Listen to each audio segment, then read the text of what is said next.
My name is Jake. I'm from up in the mountains. From a real outdoorsy family. Just a quick intro, I want to share something that happened to me about 3 months back. Me and my three cousins were all home at the same time for the first time in forever. Usually someone's away at college. Someone's got a job in the city. And I'm usually buried in my own studies. We're all just always busy, you know. So when we all ended up home at the same time, my cousin, let's call him Mark, called me up. He said, "Dude, plans set, we're going up to the hills where we always hang out." We decided to grab some friends, camp out for a night and just have a good time. We made a group chat, added everyone. And after checking with them all, everyone was totally psyched. 2 days later, we headed out after saying a quick prayer. The drive from my place to the hills is about an hour. We had all our gear ready, all 13 of us piled into 3 trucks. The drive was totally fine when we got to the usual camping spot. There were a few other families and people around, so we decided to find a more private spot. We drove another 10-15 minutes and found this incredibly beautiful place to set up camp. We were all stoked. My cousins and my buddies were all helping each other out. We said our evening prayers, finished up some chores, and got busy making dinner. The gorgeous hills and the fresh air were so relaxing. But at the same time, the silence out there had this weird vibe to it, a real eerie feeling. But none of us really paid it any mind. We're from around there, so it all just felt normal. Anyway, we helped cook, said our night prayers, ate, and then someone pulled out a guitar. We jammed for a bit, just hanging out, joking around. In the middle of the joking, one of our friends got kinda pissed. You know how it is, not everyone has the same sense of humor. You gotta be careful because a little joke can really hurt someone's feelings. We didn't notice, but my cousin Mark felt really bad for his friend. They both went and sat by themselves a little ways off. We kept joking around for a while, but it got late, so we started turning in for the night. Our tents were spaced a little apart. In my tent was me and 2 of my buddies. One guy conked out, me and my other friend. Let's call him Chris, we're just talking.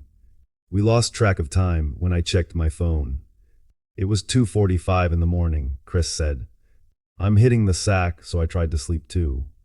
I was just dozing off when I felt like I could hear a bunch of people talking to each other. But they were whispering like they were sharing secrets. I figured it was just the guys from the next tent over. I finally fell asleep. A little later, Mark and his friend burst into our tent and shook us awake. "Dude, listen, be quiet and listen." We focused, and it sounded like a whole crowd of people were praying together. Like a full church service. We had 4 tents. All the other guys were awake too. Listening to these sounds, we all kinda huddled together. I said maybe it's another group of campers like us. Let me paint the picture. Behind our camp was just pure wilderness. Empty land, there was a small clearing and then a steep drop. No one would ever choose a wide open spot like that for a prayer service. It made 0 sense. Mark, who's our religious guy, we call him Pastor Mark, he said, "These things, they're real. Let them do what they're gonna do. Don't go outside the tent. We're just telling you. Everyone's awake and everyone knows. You guys stay put too." The whole gathering thing kept going. And then after a while, the sounds just stopped. We were all just listening to whatever was happening. One of my friends was totally freaking out, and we were trying to calm him down, saying, "Dude, there's 13 of us, it's cool." About 5 or 6 minutes passed. Then it sounded like a ton of people were walking around right outside our tent. We had it zipped up and were just dead silent. Trying to process it all, we had no cell service out there, so we couldn't call anyone. Suddenly we heard this roar. It was like a lion, but not quite. It had this horrible shrieking sound mixed in. We started reciting every prayer we could remember. Then from outside, we heard sounds like something was digging at the ground with its claws. There were sounds like cawing, then like someone laughing, and then like someone sobbing. Right in the middle of all this, Pastor Mark starts reciting from the Bible. Loud, and all the other guys came out of their tents. There were screams and a huge racket coming from everywhere. This was happening right in front of us. My 2 cousins are subscribed to this channel. They'll back me up on this. My cousin who was reciting was. right in front of our eyes, grabbed by his hair and dragged across the ground. He just passed out. We were terrified. Everyone started shouting prayers, saying anything they could remember. We picked him up and started to get out of there. Just as we reached our truck, from behind us, someone said something in this bizarre language. We all heard it. We don't know what language it was, but we still remember the words. It sounded like Karen Ro Halat Sheer. Karen Ro Halat Shade, Karen Ro Halat Dare. This phrase was shouted 3 or 4 times, really loud. My 2 cousins listened to these stories. They'll confirm what I heard. After that, we jumped in the truck and left all our stuff behind. We just got out of there saying our prayers the whole way. The entire drive back, something kept slapping the truck. Rocks hit it. It felt like someone was throwing water at the windows. We kept hearing this creepy laughter. It was the strangest, most terrifying moment of my life. Me and my cousins will never forget it. Thank God no one was physically hurt. But one of my friends is still really messed up over it. His health hasn't been the same since. I just ask you all to please keep him in your thoughts. In the end, I just want to say these things. These entities, they're real. But they don't mess with you unless you mess with them. We realized we had basically set up camp in their home. That place was their dwelling. And my cousin, getting worked up, started reciting scripture right at them. You shouldn't do that, it's really dangerous. And that's what happened to him. God protect us all. We didn't see anything clearly, no shadow. No figure, nothing you could point a camera at. But we experienced it, we felt it. We pray that God keeps that veil in place. The one that keeps us from seeing things we're not meant to see. There's no good that comes from seeing them. Hope you all stay safe anyway. They also sent a picture from that night, which I'll put up on the screen. If you haven't subscribed to the channel yet, please hit that button. A ton of work goes into this. Your support means everything. Thanks a lot. I hope you'll keep supporting the channel. Let's get into the next story. Hey, what's up everybody? Hope you're all doing okay. My name is Mike, my family's from the city, but I live out in the country with my dad. I run my own business, but my real passion is driving and camping.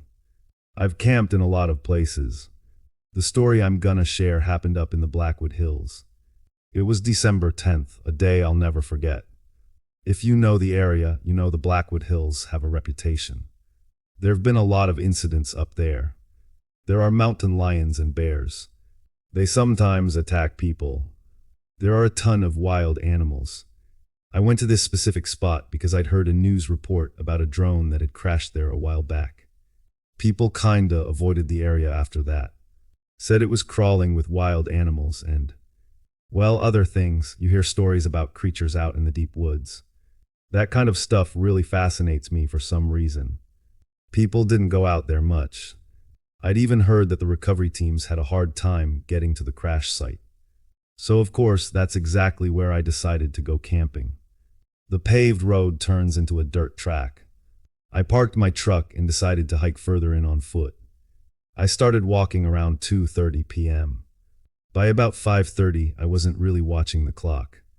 I needed to set up camp, and I had this gut feeling I should eat dinner and be tucked in before it got totally dark because of the animal danger. A bunch of my buddies had told me, dude, only park rangers or search and rescue teams go that deep. Regular people don't go out there. I just ignored them. I was like, whatever happens, happens. I was pretty confident. I'd explored some seriously remote places before. You know how when it gets dewy, all the wood gets soaked, makes it impossible to start a fire. I had a little gas stove with me, but I'd brought some chicken to cook and figured I'd need wood for a campfire anyway. So I set up my tent, got everything sorted, and headed out to look for firewood. It's never easy to find. I was so focused on gathering sticks. I wandered pretty far from my camp. By then, night had completely fallen. It was pitch black. The only sounds were animals and the constant buzz of insects. The whole atmosphere was getting seriously creepy. I pushed on, trying to find wood. I had my rifle with me. I have a license for it and a flashlight. My only thought was, if I run into a bear, I can handle it, but in places like that, it's not just animals you have to worry about. There are other things out there.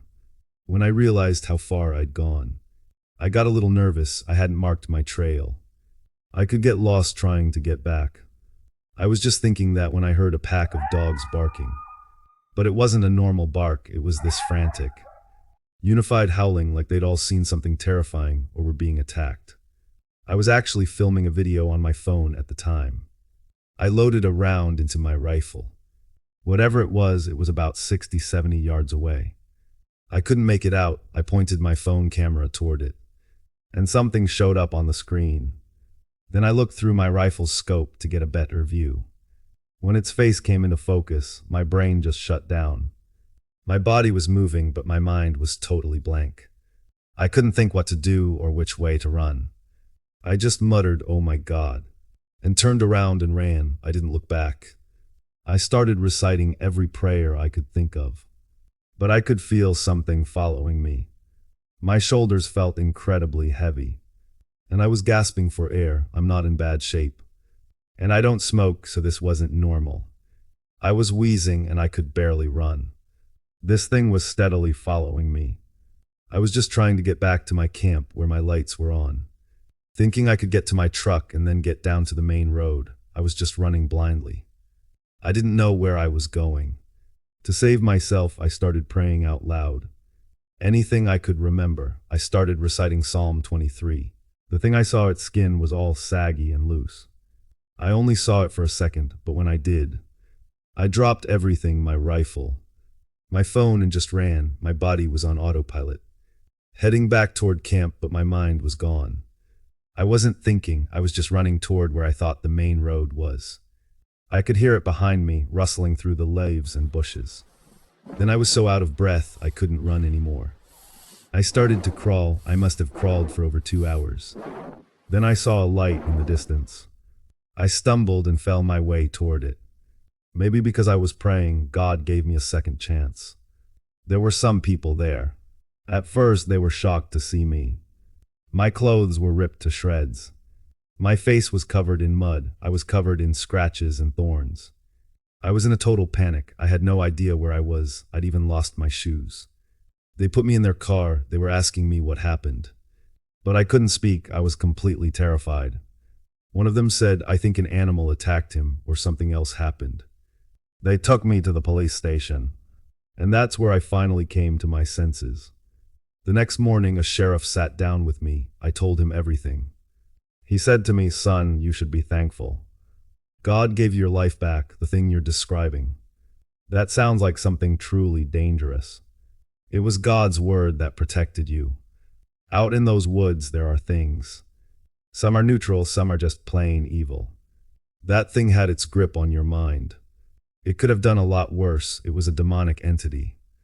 After that, my family found out. The cops drove me home. My mom totally lost it on me. My family laid down the law. No more exploring. No more solo trips to places like that. So that's my story. If you liked it, share it. God bless. Thanks a lot for sharing your story with us. Let's move on to the next one. I'm from up north near the national park. I can't say my name for personal reasons. I watch every one of your videos. It's like a ritual for me before bed. Andy, I've seen all your videos. I love them. People who have had encounters share their stories so fearfully. Today, I'm sharing what happened to me.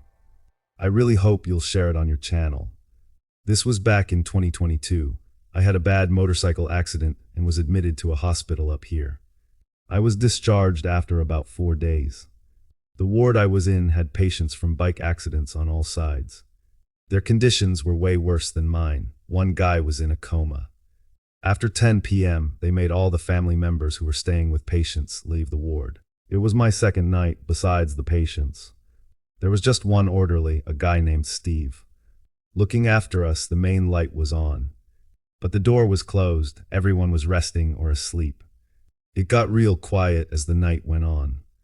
At 2 a.m., I woke up and called for Steve to help me to the bathroom. When I was coming back and getting into bed, I glanced over at the guy in the coma. I swear he was standing straight up on his bed, just staring at me, I thought.